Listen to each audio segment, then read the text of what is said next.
All right, ladies and gentlemen, welcome to part two of our presentation on chapter 7, Shadows and Tall Trees. Now, shadowing Ralph at this moment is Simon. When Ralph is at his most depressed as he looks out at the vast ocean, Simon says, touch your toes. Simon says, touch your toes, touch your toes. But other than that, Simon also says, you'll get back to where you came from. And Ralph was puzzled and searched Simon's face for a clue. It's so big. I mean, Simon nodded. All the same, you'll get back all right. I think so, anyway. Some of the strain had gone from Ralph's body. He glanced at the sea and then smiled bitterly at Simon. Got a ship in your pocket? Simon grinned and shook his head. How do you know that? When Simon was still silent, Ralph said curtly, You're batty. Simon shook his head violently till the coarse hair flew backwards and forward across his face. No, I'm not. I just think you'll get back all right. For a moment, nothing more was said, and then they suddenly smiled at each other. Ladies and gentlemen, please note, Simon tells Ralph, you'll get back all right. He doesn't say, we'll get back all right. That's a very telling statement. Also, later on, and we should not be surprised, as darkness begins to fall on this strange part of the island, Simon essentially says, right? He essentially says, I'll go back so we don't leave Piggy alone with the little ones. So he's really doing the thing that is probably the most impressive. Because even though Roger, Jack, and Ralph, as you know, because you read the chapter, right? You read the chapter. They understand, okay? They understand that they're going to find the beast, but they're together. Simon, as he usually does, shows great courage and goes it alone. Now, these young men on the island, ladies and gentlemen, are essentially at the whim of the ultra-violent Jack, right? He has to show off that his arm is wounded by the boar.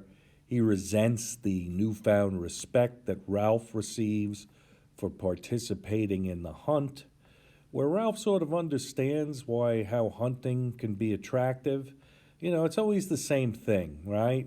It never appeals to you when you don't know anything about it and you haven't participated, you haven't seen the movie, you haven't played a particular sport. Then all of a sudden you discover the joy of it, right? And Ralph understands that, so he understands Jack perhaps a little bit better and his need to go hunting. Jack, of course, never reciprocates. Now, at one point, the guys are horsing around after the boar, and the young man by the name of Robert steps in for the pig. He's sort of roughed up in the simulated pig hunt, and Jack essentially says, next time, we'll use a little one. Ha ha. Too soon? No, just a bad joke. Really something that you shouldn't say, right? Essentially. And now Jack leads the way towards the beast, but he also runs down the hill. He kind of sees it, he can't make it out, and he takes off along with Ralph and Roger. So Jack, of course, is, essentially a savage does not understand leadership, thinks that you make rules to punish those who are going to break them, makes bad jokes, intimidating jokes, and creates a very nasty environment.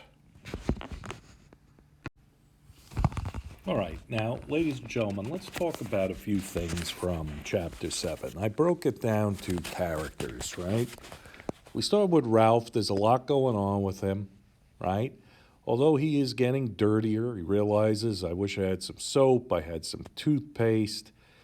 You know, he kind of gets a little down because he's looking at the vast ocean on the other side of the island, away from the comfort of the civilization that they have set up. So he is worried about that. He's afraid. And Simon reassures him with, "You'll get back all right." All right? He also discovers that hunting isn't so bad after all. Right? He says, "Okay, I get it. I get it." So it's pretty interesting, right? Now, Jack, of course, asserts himself, but only in bad ways, right? When Ralph says we can't leave Piggy and the little ones alone all this time, and Jack says, yes, we must worry about Piggy, mustn't we? We mustn't leave Piggy alone, right? And he also has to show off his injury. He can't let Ralph have the spotlight. And he also says, next time we'll use a little one.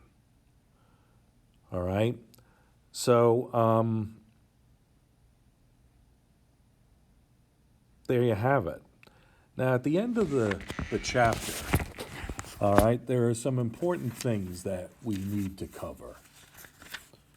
All right?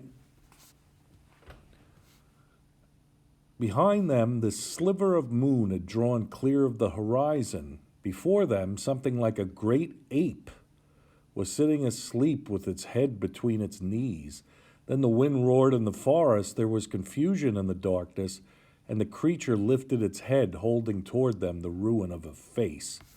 Ralph found himself taking giant strides among the ashes, heard other creatures crying out and leaping, and dared the impossible on the dark slope.